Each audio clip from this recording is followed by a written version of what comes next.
And the way we made it is quite interesting. It's not made with any rendering. It's simply a Photoshop superimposition that I made. Can you imagine? I couldn't make this. With the model picture, the side picture, and then just the texture on top of Photoshop. And we had this idea of cutting, so you can see the light coming out. We still hadn't appropriated the petrol station. So the petrol station stays. And this idea that we could have some kind of sculpture garden on the roof. And then the client says, well, we want more area. So we start adding and we start seeing the real effect on the same scale model. And then this is one of these terrible ideas because everyone said, well, the impact of this is terrible. So we said, well, why don't we sculpt it in accordance with the sun path to let light in, and it develops this terrible shape. So then Jacques comes and has an absolute fit, and he says, "What's all this? It's so architectural. It looks like a totem. It's a disaster. I want it much lighter." So we developed this one, this kind of cloud. And then for about a month, this was the flavor of the project. And then how could we build this? Could it be in textiles? Wouldn't it be incredible?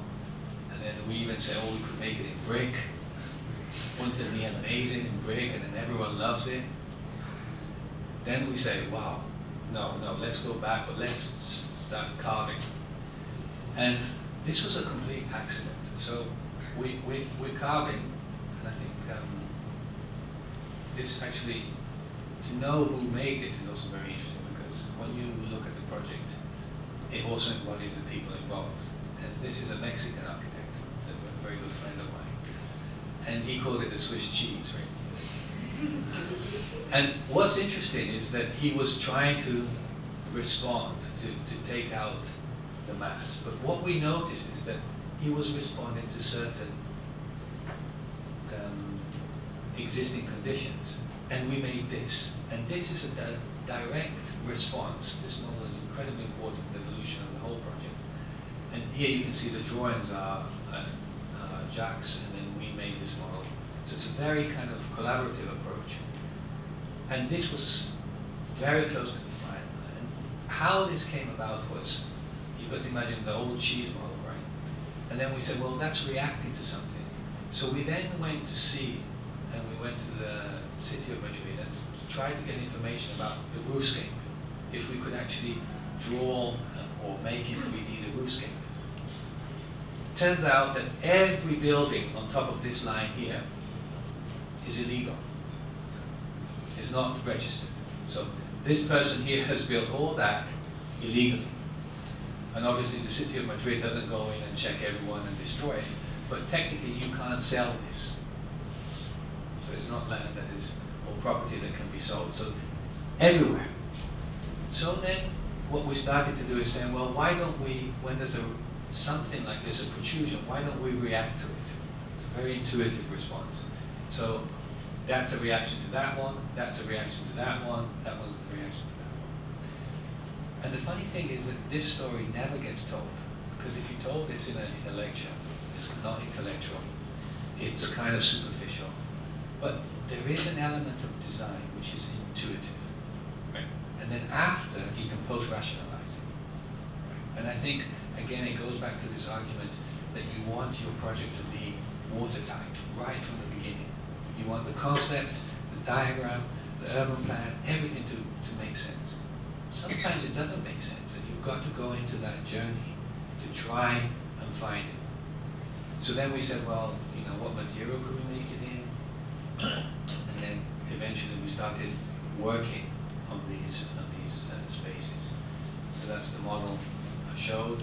Now we've stepped up. So this is a 1:100 model, much bigger scale, and we try to make architecture out of it. And then finally we make this presentation model.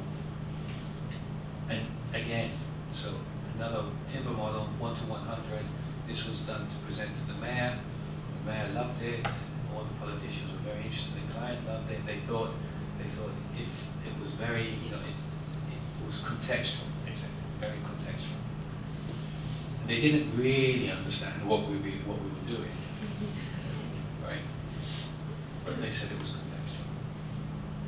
Here you can see, and I think here the three elements are very evident. The fact that we cut, we retain, and we add, right? Still, we didn't know what material was this, but in making this, and these models, believe it or not, are not made by professionals.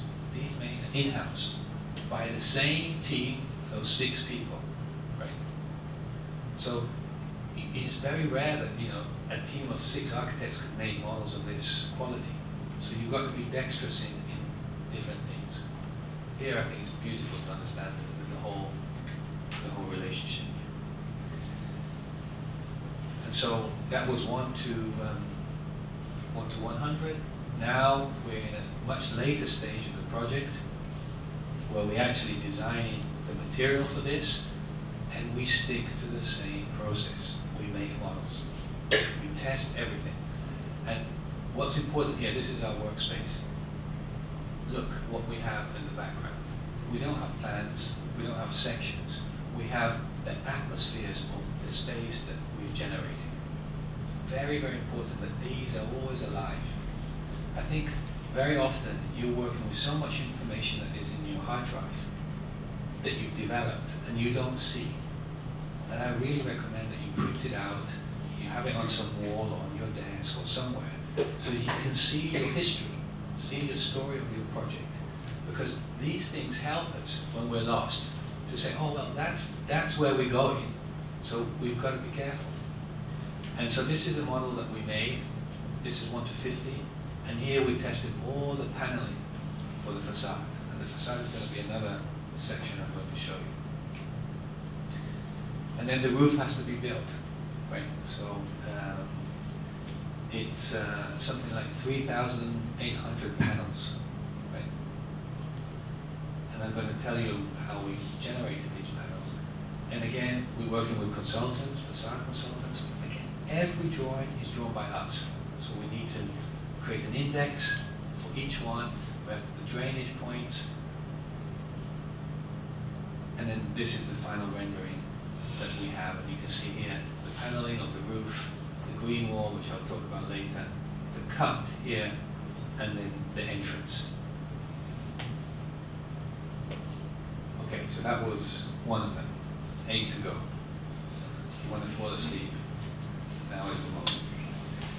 The plaza. And I think the plaza is by far the most ridiculous one that we have.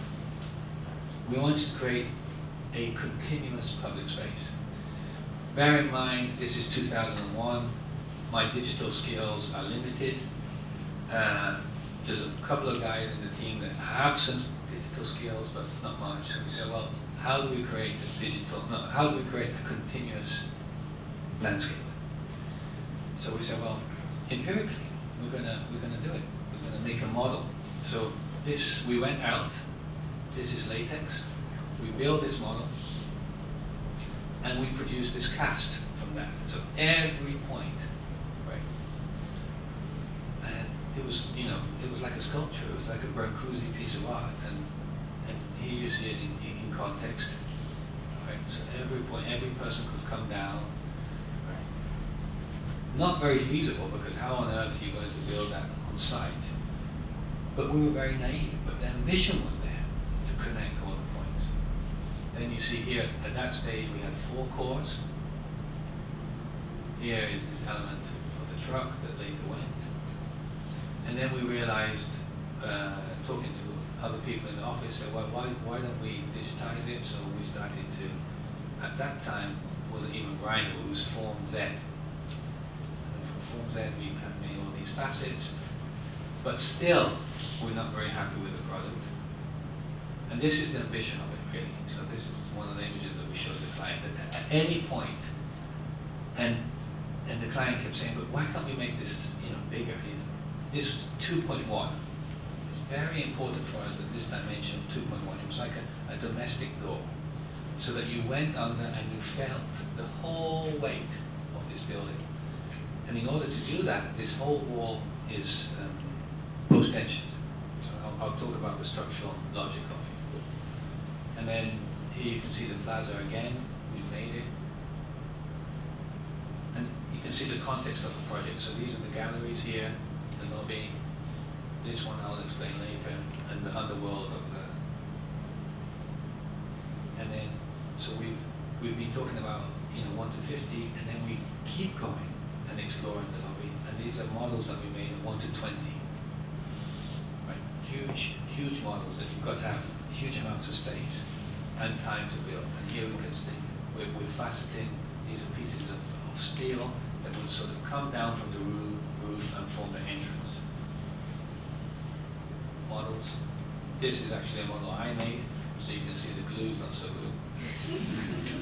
and the idea of the fact of the entrance, and what's amazing about these models is that when we actually went to build it, and I'll show you later, there's some pictures of the site, the relationship is nearly immediate. You can really relate to it. This was the eventual green wall that had to develop, and we wanted a water feature. This is something that we scrapped, and we kept a little bit of it later. Again, always working with these images of cutting and being able to go up. Here you can see how bad my Photoshop skills are. This is me trying to put the green wall. And you can see the elements we cut into the building, the roof that I've just shown you, and the plaza. And now for the first time we're talking about materials. And always, and I'll show you later, the material context comes from the DNA of the brick. Everything of the floor, of the facade, is related to one DNA concept. And this is concrete, and we tried the experimental concrete where we actually put rust inside. So there's a pigment, a red pigment, added to the red pigment are iron fibers, and they eventually rust, so that the rust of the floor, imagine you're trying to sell to a client, your floor is going to rust.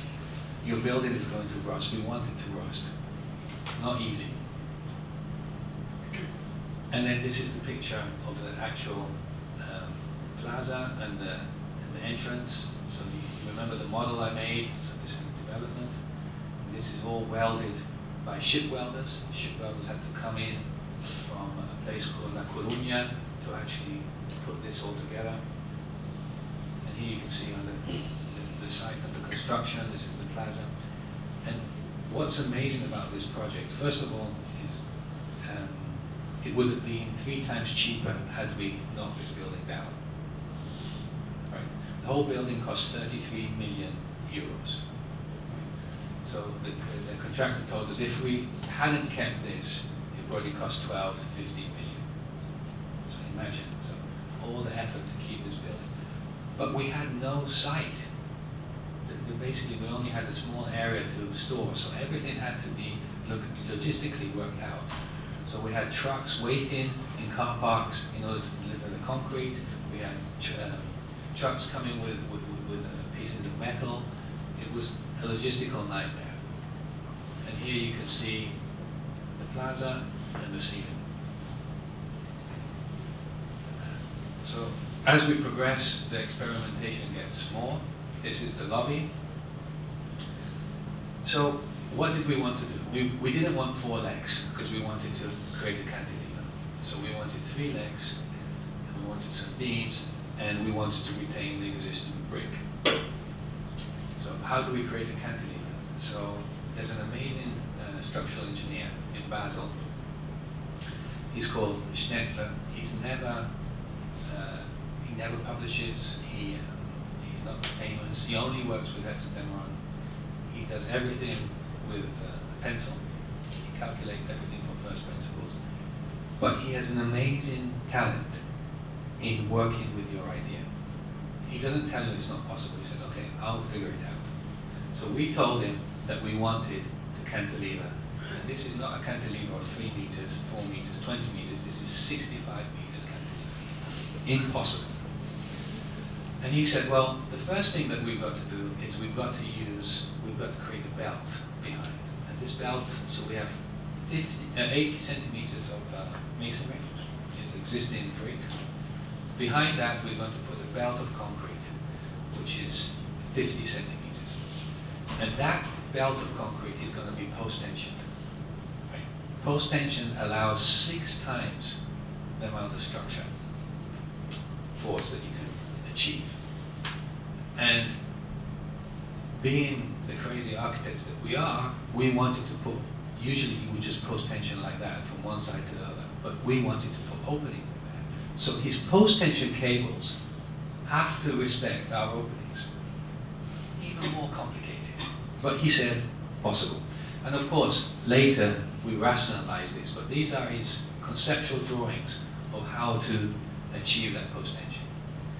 And we wanted no columns in the plaza. We wanted the plaza to be absolutely floating. So he said, well, I'm going to use the beams, and I'm going to spread an inverted umbrella, so there's no column down, so this is the plaza, and I'm going to hang everything on this series of umbrellas that goes back to those big beams. So that's how the structure worked. But to get there, it wasn't as straightforward as those diagrams. So he came to our office, we showed him the ambition. He said, well, you need a waffle. You need a waffle structure. That's what we did. We said, okay, well, we're a waffle structure. We can start working with it. It might be interesting, you know, some doors, and people come in this black space, and there'll be a shop here. And then I was inspired, and so this is one of the contraptions that I invented, and it's a total disaster. It didn't work, but for a couple of weeks it seemed to interest people. So I said, well, there must be an empirical way to find how the structural loads work. So I made this is a model 1 to 100, and this is the lobby at the right height, and I filled it with sand.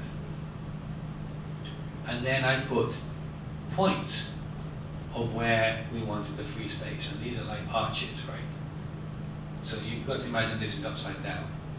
And by putting a point, this is a point in the roof, now it's at the bottom, you would create a maze, and all these spaces will be interconnected because all these will be arches. So it will be a waffle structure without the hard wall of the wall being continuous. So I made this, and then you touch the model and it disintegrates. So see here, that's the model. So you create this, and people thought, what on earth are we doing? But you've got to imagine the whole office is like this. Everyone is experimenting. Everyone is kind of trying new things. So I did this one, and then I realized that every time someone touched the table, it went. So we started to freeze it with glue. But of course, every time we touched it, it would break. So we started spraying it. So we would spray the glue up, and the glue would rain down and solidify. And once you had a small patina on top, then you could start painting it. And from that, we made this. And now, Jack came in one day, we had a regular meeting, and he said, Peter, this is the most pornographic thing I've ever seen in my life. Can you imagine why? But again, we still try to work with it, and we said, oh, why can't these, you know, these eventually they became others. Why can't these others start doing something? Didn't work. So again, my Mexican friend said, oh, I've got an idea. The waffle could become something like this. So he tried a new experiment. This is with resin, and he created these shapes, casting resin, creating these kind of prehistoric spaces. And then we said, well, at some point, engineers were frustrated with us. The client thought we were bonkers. We decided, okay, we've got to rationalize it. So we sat down with the engineer, and he said, well, you know, we could make something like this. And then from that, because this was so rational, came the idea of the inverted umbrellas that became the final idea. So you see these points are where you put the column is in the lobby, it's very, very thin, and there's no column downstairs. And then here, this is the picture, and these are the inverted umbrellas that go upwards. And I think this, here you see the full team. the Mexican friend, and 6 people. These are the drawings on the wall. This is our space in the factory I showed you before. Panels on the wall. And this now is a 1:20 model of the lobby. So we try to get these images using this model. This is stuff that you never ever see. This would never be published. Jack would never be proud of publishing this method. But this is the reality. And what I love about it is that you're constantly thinking, testing, and making things. Right? And I think you guys just don't make enough. You don't test. You kind of test virtually, but there's nothing fabricated. And I think that's a real shame. And so that's the model, and these are the pictures. So here you can see the umbrellas, and the structure will be underneath, and then we're using the umbrellas also to support the structure of the shop. And here are the final drawings. So you see that's the lobby, and that's how the umbrellas are hung. Here you see the plaza, auditorium down, another model to show the client, and eventually here are the faceted places of the plaza. The windows that we put in, the private VIP room, the shop, and the staircase that is coming down, and the court. You know, never making our life simple, we then said, oh, well, we've got these umbrellas coming down, no one's aware of these umbrellas, and then we had the brilliant idea, oh, why don't we show the umbrellas as these lights? So we manufactured these are special neon lights that we had made to replicate the pattern. You can see that the sort of design is here getting over the top. But that process of working with mock-ups, of working with models, is then taken to the construction site. So this, and this is fundamental to the whole process, is we got into the, once we chose the contractor, we said, well, we require a minimum of 6 mock-ups, 1-to-1. And then this is one of them, where they had to fabricate a wasted sample of the finished article. So this is the staircase and the ceiling, and this is the inverted umbrella. So this is a mock-up 1-to-1 with the actual, that's 15 millimeter steel plates that the contractor would make. And here you can see the actual lobby. That's the window looking to the plaza. And here you can see the actual construction of that inverted umbrella. Here you see the pieces. This is the staircase. By this time it's all modeled in Rhino, all calculated, but it's all welded like a boat. And we kept the raw weld. It was very important that we didn't want to smoothen it out, so that you would actually see that each of these pieces is welded together.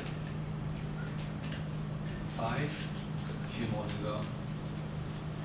This is the story of the facade, probably the most interesting one, and I think this is well documented. But we had the idea that the facade, in some relationship, had to respond to the brick.